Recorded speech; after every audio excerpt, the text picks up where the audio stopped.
Louise and I were talking about this yesterday afternoon, and I wanted to share it with you. I'm guessing that we're not alone in this. Just watching the refugees on TV and watching that family of 4 that got shelled by the Russians and immediately murdered by Putin's planes. It was shocking and painful.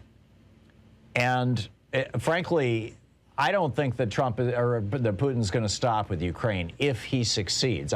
Frankly, I don't think he's going to succeed. I think he's put his foot in Afghanistan and he's starting to realize it. But if he were to succeed, I think he would next be going after Moldova, and then Hungary, and then Poland, and then he'd go after the Baltic states. I think he's trying to pull a Hitler. 1939, what Germany did in 39 when they invaded Poland. He thinks, and in fact, I really think he would be going after Hungary, which shares a border with Ukraine, so it's easy to get in, because he thinks that he has a fellow autocrat in Viktor Orban there. I mean, this is the reason why Tucker Carlson and Fox News are embracing Orban, because he's stacked the courts, he's turned the media, the entire media of the country, over to his buddies, over to his oligarchic buddies. I mean, Hungary is kind of a mini Russia in many regards. It still is sort of a democracy, and it is a member of the EU and of NATO.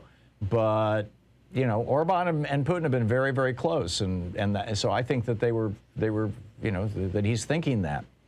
So, in my opinion, rather than just being shocked and depressed by all this, I think that we need to use this moment to look back at ourselves, at how close we got to being what Russia is right now when we allowed George W. Bush and Dick Cheney to lie us into bombing the crap out of Afghanistan and Iraq, probably most importantly Iraq, although Afghanistan had offered to arrest bin Laden for us. George W. Bush said, no, I'd rather have a war. It helps me get reelected.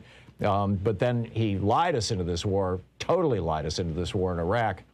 And, which is not that different from what Putin is doing right now in Ukraine. It's just that it wasn't televised. We didn't have reporters on the ground in Iraq. We didn't, the people of Iraq, by and large, were not speaking English. It was not as well developed a country. They didn't have cell phones all over the place. They didn't have a good cell infrastructure. But we now know that an American president could do what Putin is doing right now. I mean, we should know this. We should know this from what happened in Vietnam, where we were lied into a war, what happened in Iraq, where we were lied into a war. And we need to put up guardrails so that so a future president can lie us into another war and try to Putinize America. And the key to that, in my opinion, is getting money out of politics.